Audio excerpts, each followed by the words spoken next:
The next question. Assalamu alaikum. Wa alaikum assalam wa barakatuh. I am Shahzeb Gul from Dera Ghazi Khan, Punjab, Pakistan. My father has kidney problem. His one kidney has stopped working and also has stones in the other kidney. MashaAllah, he prays his salah regularly and insists to fast. I always request him not to fast, but he does not listen to me. Finally, he agreed. Whatever Dr. Zakir Naik says, whether to fast or not to fast, he will do the same. Is it permissible for him to not fast, keeping in view that he has 40% of the kidney working? My father is 55 years old. A similar question has been asked. Assalamu alaikum. Wa alaikum assalam wa barakatuh. Shahnaz Khan from Bradford, UK. I am a homemaker. My mother is 65 years old and has severe diabetes. She, mashallah, prays 5 times a day. Even after asking her not to fast, she insists on fasting the complete month of Ramadan. My mother is a fan of yours. Please could you advise her that it is not fard for her to fast as she is not healthy and it is better she does not fast. So there are 2 questions which are similar. The first question is from brother from Pakistan saying that his father has kidney problem, his one kidney failed, the second kidney has got stones and he insists on fasting. And the other question is from Bradford, one of the sisters asked that the mother is 65 years old, she has severe diabetes and she insists on fasting. What can you please explain to her? But naturally there are some rules and conditions for fasting. For a person to fast, he should be a Muslim, number 1, should be an adult, should be sane, should be healthy, and if it's a woman, should not be menstruating, should not have prenatal or postnatal.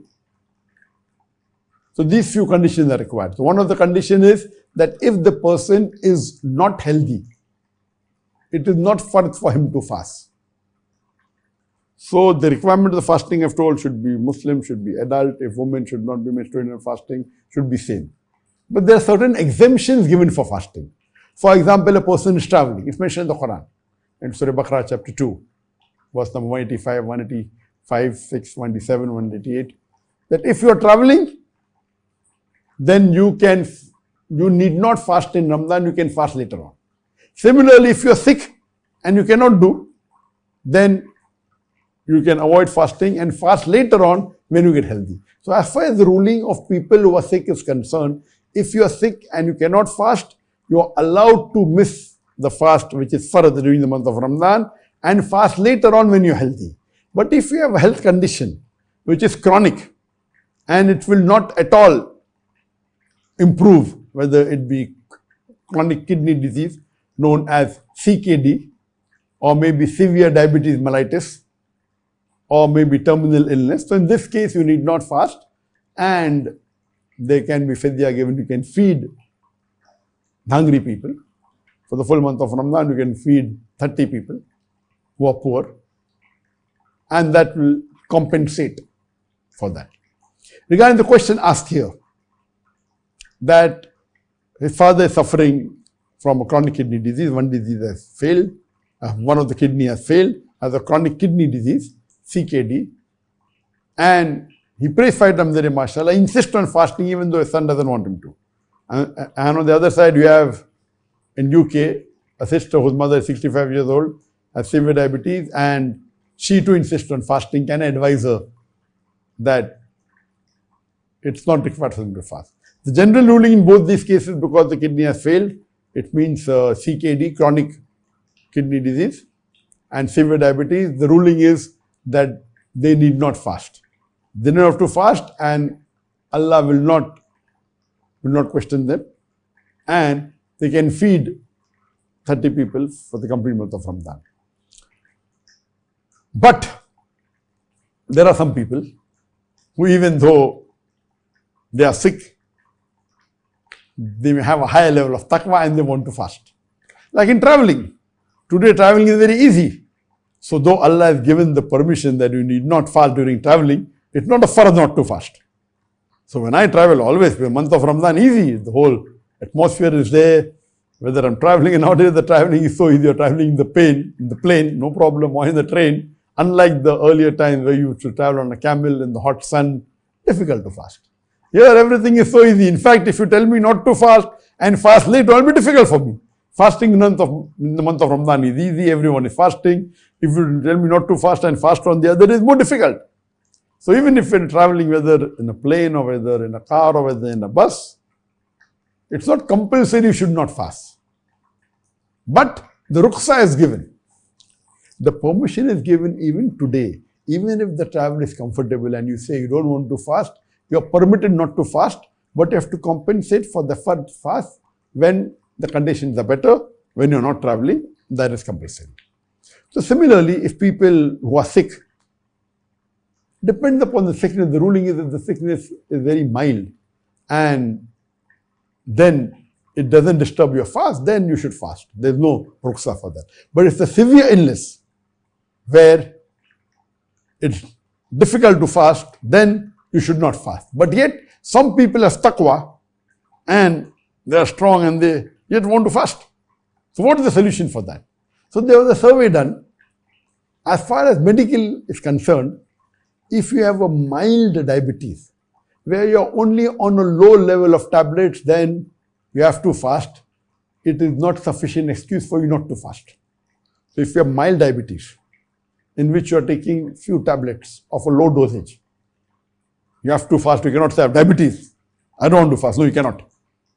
It doesn't hamper. As long as you take your tablet regularly, in the morning or in the night, it will not. But if you have moderate diabetes, where you are on high level of oral tablets, or maybe you are taking some insulin of a lower dosage, that's called moderate diabetes, then you are excused for not fasting. But yet, if you want to fast, you can fast. There was a survey done. That amongst the people who have diabetes and who need not fast, and Islam has given permission, and all the schools of thought are unanimous, that if you have a sickness such as moderate or chronic diabetes, you don't have to fast. Or if you have a chronic kidney disease, you don't have to fast. In spite of that, when a survey was done, that 60% of the people who have moderate or severe diabetes, they yet fast the full month of Ramadan. And additional 15% may fast for 15 days or more. That means 75% of the people who have moderate or severe diabetes, though Islam has given them permission not to fast, yet they fast. Whether good or bad, we'll come to it later on. Yet they fast. 60% the full month of Ramadan, 15% 15 days and more. So 75% of the people fast for more than half the month of Ramadan, and 60% fast for the full month of Ramadan. Though they have been told not to fast, this shows the passion of the Muslims, the taqwa of the Muslims. So is it right that they fast or not is the question.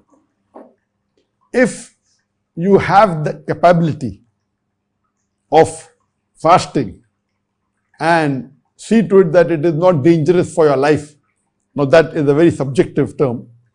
If it's not dangerous for your life, it is not detrimental for your life, even though there is rukhsa in Islam that you need not fast and yet you want to fast, can you do it or not?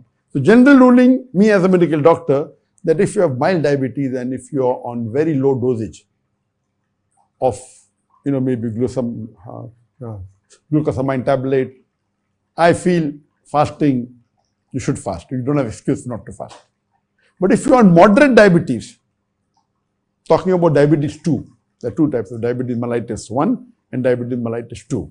I'm talking about diabetes mellitus 2, which is mild, or if you're pre-diabetic, that's not an excuse for you not to fast.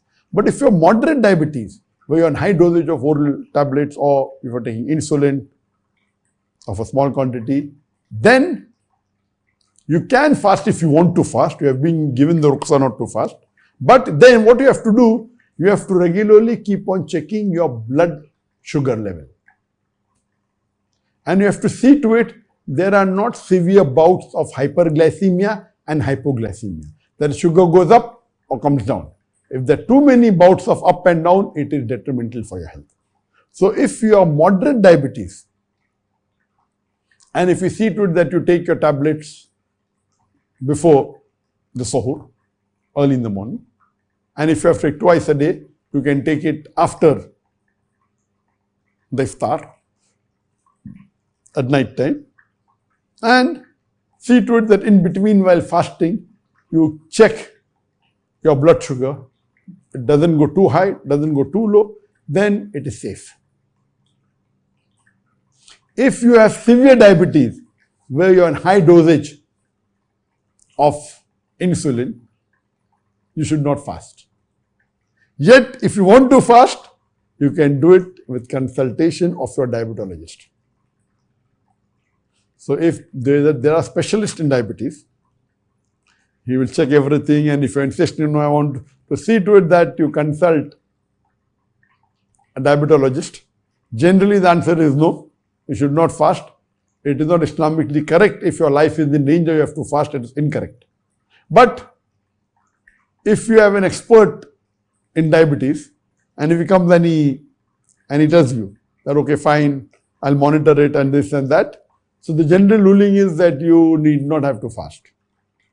Islam has given you the rukhsah. But it is know that I have taqwa, I have to fast. And I know very well that a normal human being, an adult human being, requires 7 to 8 hours of sleep. I'm a medical doctor. Average sleep required for a human being is 8 hours a day. If you sleep 7 hours, acceptable. If you sleep up to 9 hours, acceptable. Anything above 9 hours is excessive sleep. Anything below 7 hours is less sleep.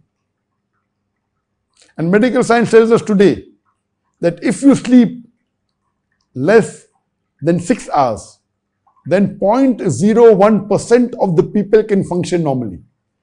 Means if you sleep less than 6 hours, or if you sleep for 6 hours or less, or 6 hours, not less, 7 to 9 hours is normal. If you sleep for 6 hours, then 0.01% means 1 in 10,000 people can function normally.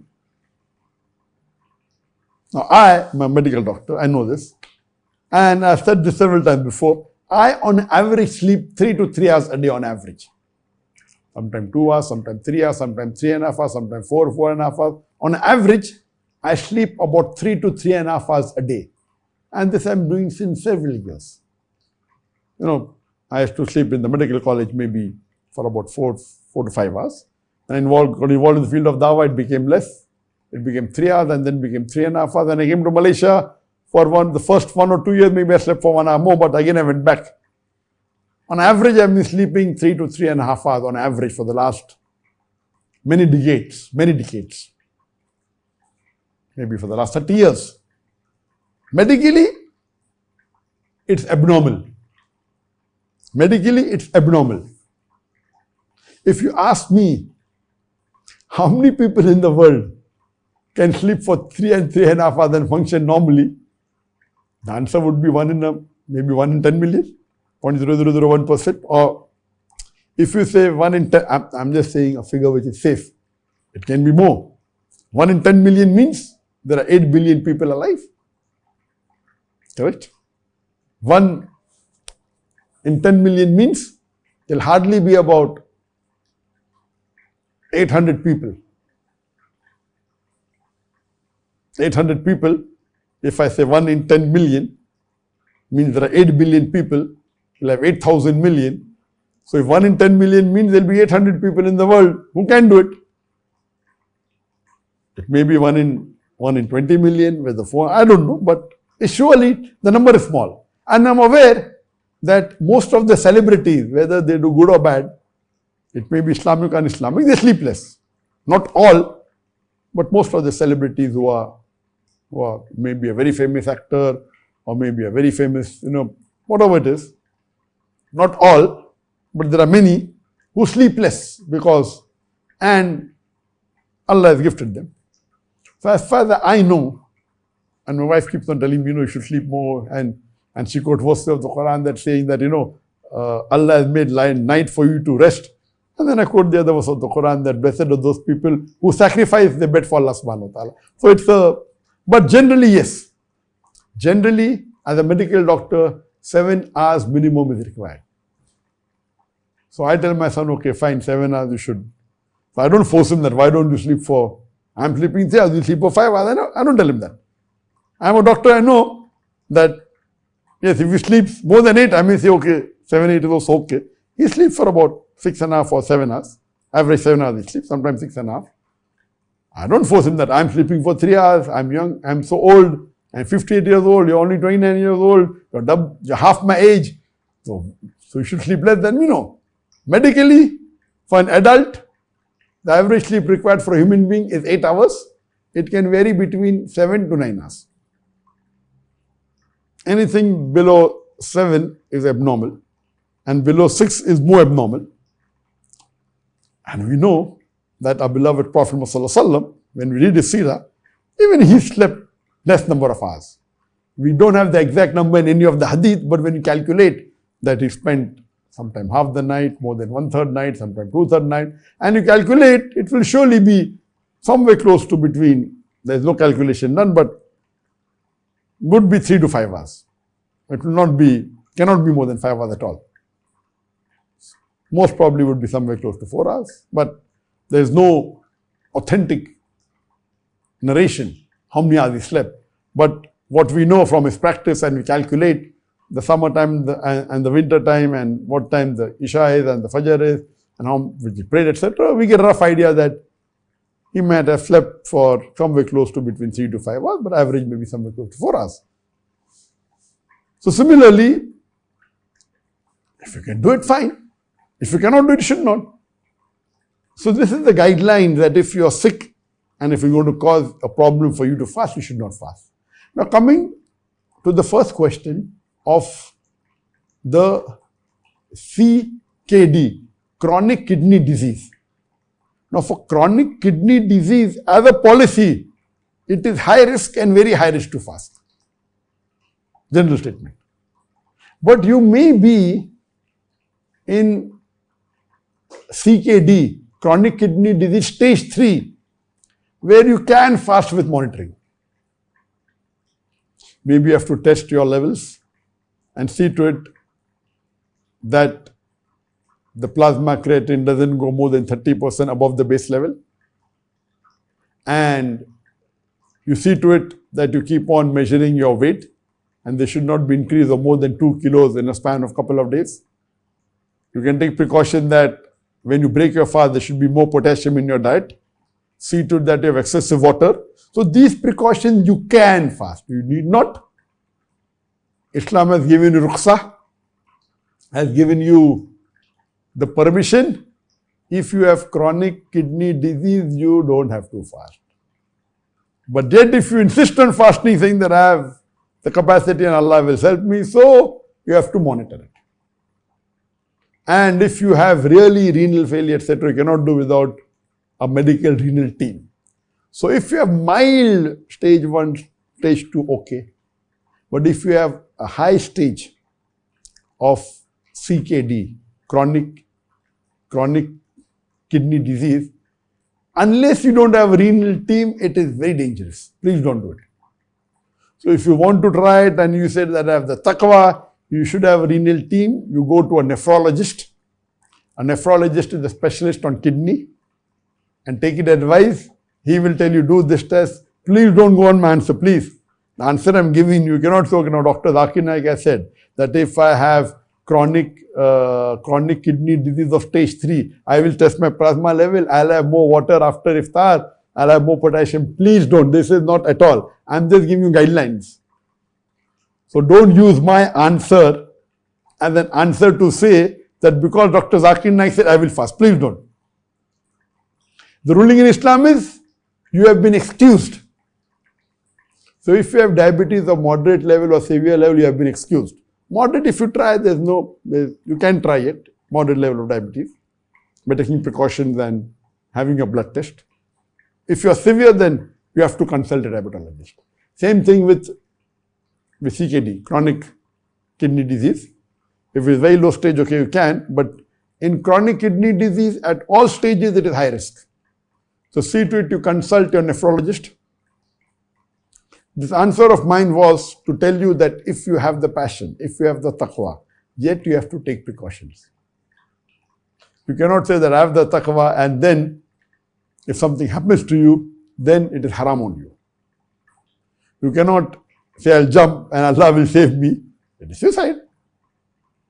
So without taking proper precautions, you say I will fast and you insist I'll not break my fast, it is haram in Islam. If you know your blood sugar is going up and down, you have to break it. Oh, no. Another 2 hours are there, I've got strength. If you're having severe diabetes and your blood sugar starts going up and down, hypoglycemia, hyperglycemia, it is further on you to break your fast. If you don't, it's haram. It will be considered nothing like suicide. It will be suicide. So let me make it very clear. So if you have that passion that no, I'm sick and I want to fast, take your precaution, follow the rules of the Sharia. That have all the team, have the specialist give you advice, keep on checking, something fluctuates, be prepared to break. If you are not prepared to break, then it's haram. Same thing with the kidney. There are people, there are researches done, even on people, those who have got chronic kidney disease. And there are chronic kidney disease researches that they took a group of 70 people who had the disease, who fasted, and 70 didn't have disease, and there's no difference in both of them. Of course, they are at a lower stage. So, of course, a lot of taqwa is required. So there is a medical organization called as for patients of chronic kidney disease and diabetes mellitus, especially advising them in the month of Ramadan. There's a Muslim organization, you can Google it and find it. So you can surely take the help. They are specialized in advising Muslims during the month of Ramadan whether you should fast or not and what care you can take. So the general answer is that if you fall in the chronic stage of diabetes or of chronic kidney disease, please don't fast. Yet if you want to, then you can only do it with the advice of a specialist, as the Quran says in Surah Nahl chapter 16 verse 43 and Surah Anbiya chapter 21 verse number 7, Fasalu ahle zikri in kuntum ta'lamun. If you don't know, ask the person who is a specialist. Without that, please don't go on my answer and say that, oh, I've heard Dr. Zakir Naik saying, he's given me the green signal. No, I'm not giving you a green signal. I'm just telling you that the rules of how you decipher whether it's permitted or not. General ruling is that if you don't fast, you are forgiven. Allah will not hold you responsible. But yet if you want to, take the precautions, and if the specialist give you permission, you can go ahead. Otherwise, don't. Hope that answers the question for both the patient who has a chronic kidney disease as well as the person who has got severe diabetes mellitus. Jazakallah shukr.